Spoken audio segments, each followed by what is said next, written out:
We're now going to have a look at how you can use the chart plotter to use some traditional navigation and techniques.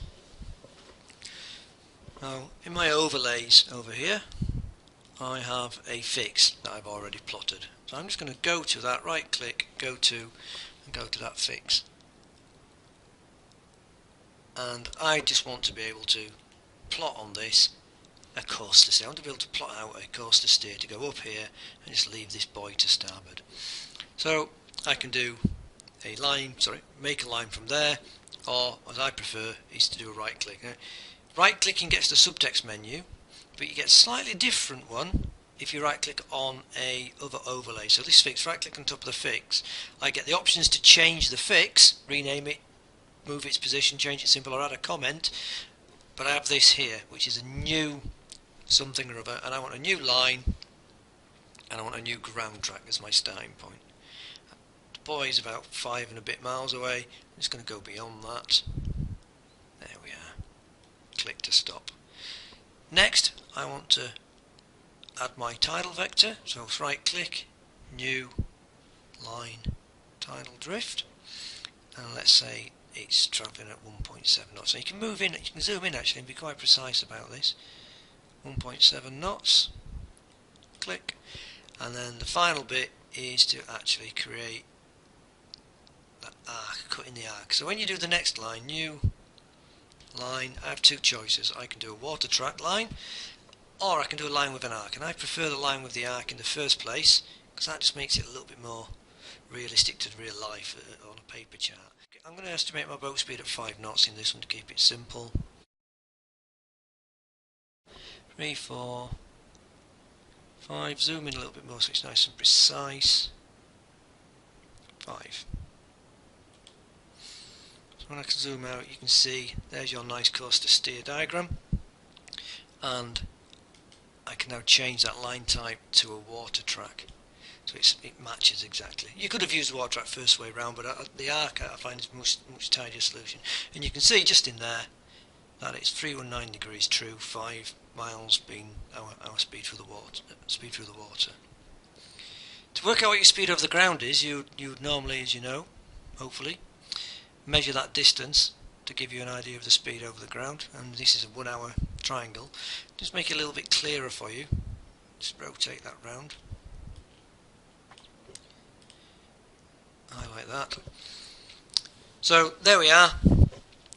If I want to measure that distance, the easiest way of doing it is to right click on here, new line with an arc, and just roll that out, and I can zoom in and just measure that. We'll just have to get the arc on there, so that distance 6.29, 6.3 miles, and you don't need to keep that, so I'll just delete that one. And I'm actually going to create a new folder for this one, call it a course to steer, and I'm going to drag these in here. There's one more thing you can do with these chart work things when you've done some plotting.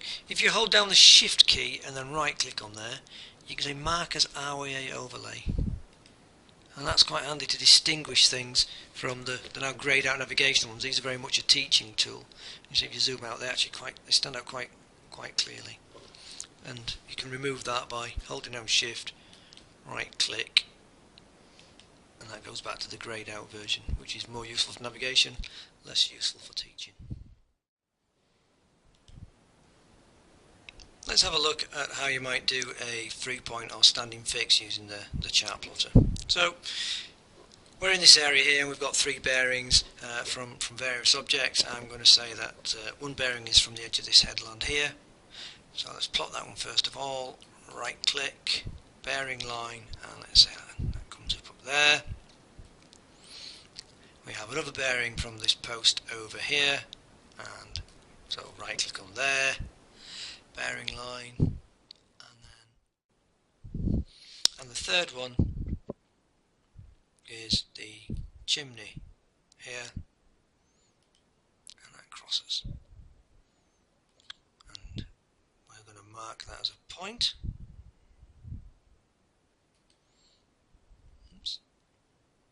New point, which is going to be fix there, so let's say it's 12 o'clock is a fix. Oops. And the log is 23.5 for argument's sake. And I'm just going to right click on that. Oops. Right click on the point, and I'm just change the symbol to a fix so I know it actually is a fix.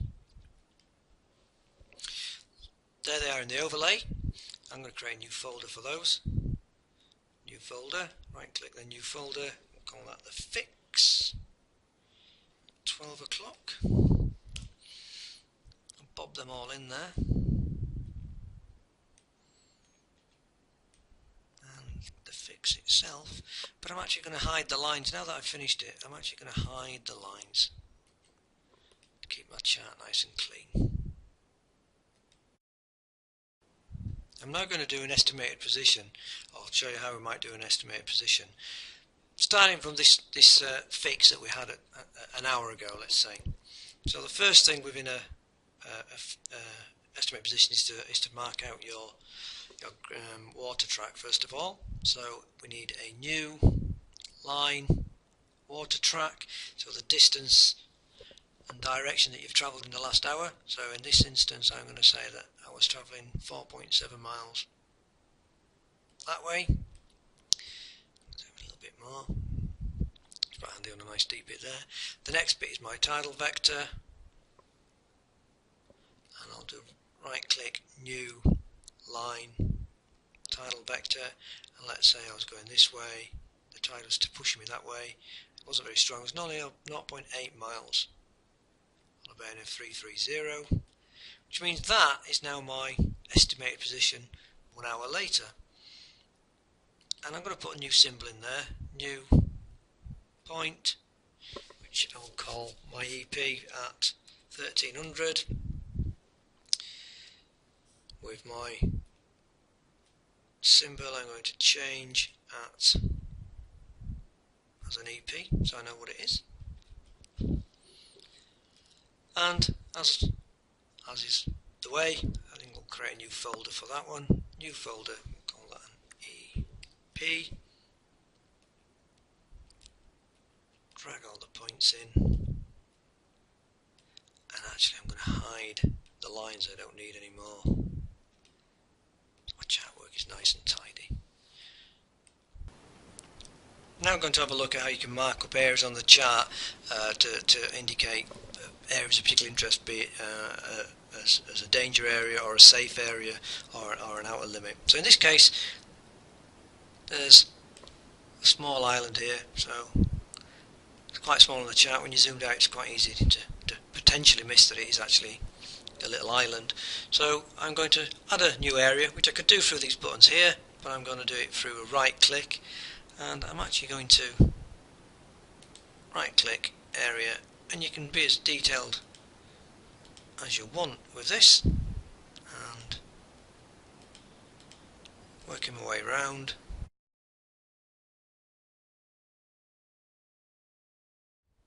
And finally, when you click them together to close it, there's your area, and you can change the colour of that area. So it is red as unsafe at the moment. I could put it as a yellow as a warning. And if I look in the overlays, you'll see where it exists as an area. I can rename it there as well. Right click, rename. I might call that K Island.